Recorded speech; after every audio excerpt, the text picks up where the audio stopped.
এর আগের ক্লাসে অর্থাৎ গত ক্লাসে আমরা একটি গুরুত্বপূর্ণ উপপাদ্য পড়েছিলাম।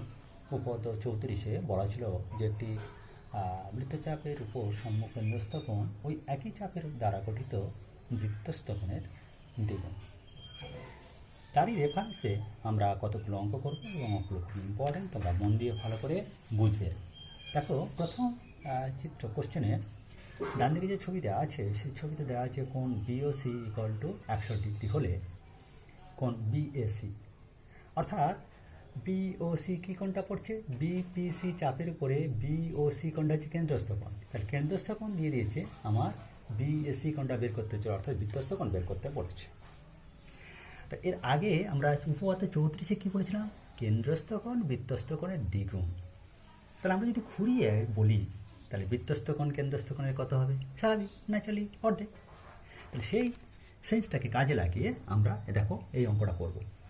তাহলে কোণ বিওসি ইকুয়াল টু 100 ডিগ্রি যদি হয় তাহলে বিএসি কোণটা কত হবে, half of BOC equal to half into BOC কোণের মান 100 degree equal to 50 degree.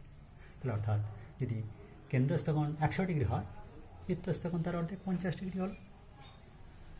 Question 2, চিত্র থেকে কোণ এ ও সি এর মান বের করো। ভালো করে লক্ষ্য করো, এই যে ছবিটা দেওয়া আছে ছবিতে এপিসি চাপের উপর অবস্থিত এ ও সি কোণটা আমার বের করতে বলেছে, কিন্তু এই এ ও সি যদি কেন্দ্রস্থ কোণ হয় তাহলে বৃত্তস্থ কোণ কোণটা এবিসি, সেই এবিসি কোণটা আমার কিন্তু বলে দেয়নি। অপরদিকে ঘুরিয়ে বলেছে এই ও এ বি কোণ বলেছে, আবার ও সি বি কোণ বলেছে। দেখো কীভাবে অঙ্কটা আমরা করতে পারি। ত্রিভুজ এ ও বি এর ও বি এ কোণ সমান সমান ও এ বি কোণ ইকুয়াল টু 45 ডিগ্রি। কারণ এটা 45 হলে এটা 45 কেন, এর আগে বোঝানো হয়েছিল যে দেখো এটা সমদ্বিবাহু ত্রিভুজ হচ্ছে, কারণ ও এ আর ও বিটা হচ্ছে বৃত্তের ব্যাসার্ধ। তাহলে বৃত্তের ব্যাসার্ধ যদি সমান হয় তাহলে তার সংলগ্ন ওই বাহু সংলগ্ন কোণ দুটো সমান, তাহলে এটা 45 ডিগ্রি এটা 45 ডিগ্রি, সেটা করেছে। সিমিলারলি বিওসি ত্রিভুজের এই কোণটা যদি 40 ডিগ্রি হয় তাহলে এই কোণটা কত ডিগ্রি হবে, 140 ডিগ্রি জানলি এটা থেকে। তাহলে আমরা কি পাচ্ছি, তাহলে এবিসি কোণটা কত, দেখো তাহলে এবিসি কোণটা কত হবে, এবিসি কোণ বলতে কি এটুকু প্লাস এটুকু, অর্থাৎ আমরা কি পাচ্ছি, এখান থেকে এটা 45 পেলাম, এখান থেকে এটা 40 পেলাম। তাহলে 45 আর 40 যোগ করলে কত হয়, 45 আর 40 যোগ করলে কত হয়, 85। তাহলে এটা যদি 85 পাই তাহলে এই কোণটা কত হবে, বৃত্তস্থ কোণের দ্বিগুণ। তাহলে এ ও সি কোণ equal to 2 times of ABC equal to 2 into 85 degree equal to 170 degree. এখানে কি লেখা আছে যে এপিসি চাপের উপর অবস্থিত কেন্দ্রস্থ কোণ A O C equal to 2 times of বৃত্তস্থ কোণ এবিসি। পরিষ্কার, এটা আমরা উপপাদ্য পড়ে এসেছি, হয়ে গেল। নেক্সট কোশ্চেন নম্বর 3-তে দেখো চিত্র থেকে এক্স ডিগ্রি মান বের করা। তাহলে এখানে পরিষ্কার দেখতে পাচ্ছি এই যে ছবিটা দেওয়া আছে, এই ছবিতে আমরা পি কিউ আর একটা উপচাপ দেওয়া আছে, সেই উপচাপের উপরে কেন্দ্রস্থ কোণ দেওয়া আছে 120 ডিগ্রি এবং এই উপচাপের সংলগ্ন কিউ বিন্দুতে এক্স ডিগ্রি দেওয়া আছে। অর্থাৎ উপচাপের বাইরে যে অধিচাপের উপর একটা বিন্দু তার রেসপেক্টে যে বৃত্তস্থ কোণ হয় সেটা কিন্তু দেয়া নেই, এই বৃত্তস্থ কোণটা কিন্তু এই কোণের সঙ্গে সম্পর্কিত নয়। তাহলে আমরা অঙ্কটা কী করব, অঙ্কটা দেখো এখানে ছবিতে এরকম দেয়া থাকবে, আমরা অতিরিক্ত প্রয়োজনে আমরা অতিরিক্ত একটা বিন্দু অধিচাপের উপর একটা বিন্দু নিলাম। দেখো পি কিউ আর উপচাপের বাইরে অধিচাপের উপর যে কোনো একটি বিন্দু এস নিলাম, সেটা তোমরা খাতা কলম নিয়ে করবে। খাতায় এখানে কোশ্চেনটা এরকম থাকে, কিন্তু করার সময় তোমাদের এক্সট্রা একটা পয়েন্ট নিয়ে অঙ্কটা করতে হবে। এখন পিএসআর অর্থাৎ এই যে অধিচাপটা পিএসআর, এই অধিচাপের উপরে একটা বিন্দু কি নিলাম, অধিচাপের উপর অবস্থিত কেন্দ্রস্থ কোণ কত হবে, এই কোণটা, এই কোণটা কেন্দ্রস্থ কোণ। তো এই যে কেন্দ্রস্থ কোণটা এটা হচ্ছে কি বলো, এটা 180 ডিগ্রি থেকে অনেক বড়, সেটাকে প্রবৃদ্ধ কোণ বলা হয়। তাহলে প্রবৃদ্ধ পিওআর, প্রবৃদ্ধ পিওআর, তাহলে সেটার মান কত হবে, এই কোণটার মান কত হবে জেনারেলি বলো 120 ডিগ্রি। তাহলে পুরোটা কত হবে 360 ডিগ্রি, 120 ডিগ্রি বাদ, 360 ডিগ্রি 120 ডিগ্রি বাদ দিলে কত হবে 240 ডিগ্রি। তাহলে কি দাঁড়াচ্ছে, এই 240 ডিগ্রিটা এই কোণটা হচ্ছে। তাহলে দেখো তাহলে বৃত্তস্থ কোণ কত, এক্স ডিগ্রি এখানে, তাহলে কেন্দ্রস্থ কোণ আমরা পেয়ে গেলাম 240 ডিগ্রি। বৃত্তস্থ কোণ এখানে 1 ডিগ্রি, কারণ এই অধিচাপের উপরে অর্থাৎ PSRH উপরে হচ্ছে বৃত্তস্থ কোণ x ডিগ্রি। তাহলে x ডিগ্রি সূত্র কি? তাহলে বৃত্তস্থ কোণের সূত্র কি? বৃত্তস্থ কোণ ইকুয়াল টু কেন্দ্রস্থ কোণ বাই 2, অর্থাৎ 240 degree by 2 equal to 120 degree. Clear? এই অঙ্কটা সরাসরি তুমি যদি এখানে x সমান তো 120 ডিগ্রি বাই 2 করে দিলে সেটা হবে না কিন্তু। ঠিক আছে, নেক্সট আমরা কোশ্চেন নম্বর 4 যাচ্ছি। এই ছবিটা পরিষ্কার দেখতে পাচ্ছ তোমরা। এই ছবিটায় AOT কোণ বলে দেওয়া আছে, এটা 40 ডিগ্রি দেওয়া আছে। BCA কোণ অর্থাৎ ACB কোণ 35 ডিগ্রি দেওয়া আছে।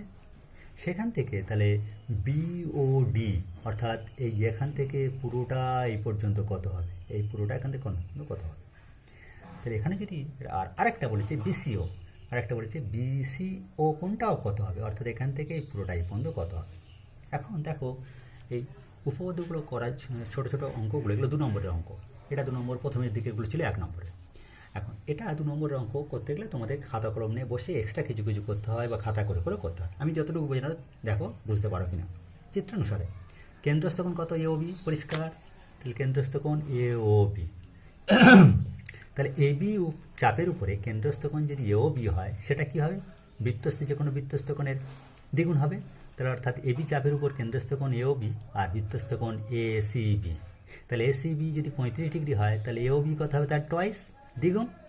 অরিজিনাল করেছি AOB = 2 × ACB, যেহেতু বৃত্তস্থ কোণ ACB সমান কত হলো? 2 × 35 মানে 70 ডিগ্রি। তাহলে কত? BOD কত? তাহলে BOD মধ্যে দুটো কোণ আছে, তাহলে BOA প্লাস AOD। কিন্তু BOA কত পেয়েছি? 70 পেয়ে গেছি, 70 পেয়ে গেছি। BOA 70 পেয়ে গেছি, দেখো। তাহলে BOA = 70 ডিগ্রি আর এটা 40 ডিগ্রি। তাহলে কত হলো? BOD = কত হচ্ছে? 70 + 40, 40 + 70 = 110। তাহলে অতএব এটা হয়ে গেল একটা অ্যান্সার, 110 ডিগ্রি। BOD যেটা চেয়েছিল 110 ডিগ্রি। দ্বিতীয়তে যাওয়ার আগে আমরা দেখব সেকেন্ড কোশ্চেনটা কী বলেছে, যে BCO অর্থাৎ BCO এই পুরো কোণটা 35 ডিগ্রির সঙ্গে আরও কিছুটা হবে। লক্ষ্য করো BOC কোণ আমরা পেয়েছি কত? BOC কোণ তাহলে এটা কি DOC একটা সরলরেখা, তাহলে এখান থেকে এই পর্যন্ত 180 ডিগ্রি। তার মধ্যে BOC আমরা চাচ্ছি, তাহলে BOC কত? যেহেতু আমরা BOD পেয়ে গেছি 110 ডিগ্রি, এখান থেকে এই পর্যন্ত 10 ডিগ্রি, 110। তাহলে 110 180 থেকে বাদ দিলে এইটুকু হবে কত ডিগ্রি? 180 থেকে 110 বাদ দিলে 70 ডিগ্রি। তাহলে অর্থাৎ BOC হলো শুধু 70 ডিগ্রি। তাহলে দেখো এইটুকু যদি 70 ডিগ্রি হয়, এইটুকু 70 ডিগ্রি, কিন্তু BOC কোণটা এটা কি সমদ্বিবাহু ত্রিভুজ? কারণ কি OB আর OC কি সমান বৃত্তের ব্যাসার্ধ, তাহলে এটা সমদ্বিবাহু ত্রিভুজ। তাহলে দেখো সমদ্বিবাহু ত্রিভুজ হলে এই বাহুটা এই বাহুটা সমান, তাহলে এই কোণটা আর এই কোণটা কী হবে? সমান হবে। তাহলে আমরা BCO বা OBC এর প্রত্যেকে সমান কোণ, সেটা কত হবে? এই তিনটে ত্রিভুজের যোগফল কত ডিগ্রি? আমরা 180 ডিগ্রি জানি। সেখান থেকে এই 70টা বাদ দিয়ে সমান দুভাগে ভাগ করব, কারণ এই কোণটা অলরেডি জেনে বুঝিস তো 70 ডিগ্রি, এই তো আগে যাচ্ছে 70 ডিগ্রি। তাহলে 180 থেকে এই 70 ডিগ্রিটা বাদ দিলাম, দিয়ে সমান দুভাগে ভাগ করলে প্রত্যেকটা এটা ভাগ হয়ে যাবে। তাহলে 180 থেকে 70 বাদ দিলে 110, কে 2 দিয়ে ভাগ করলে 55 ডিগ্রি, অর্থাৎ BCO কোণের মান হলো 55 ডিগ্রি। বুঝে গেছি? এই পর্যন্ত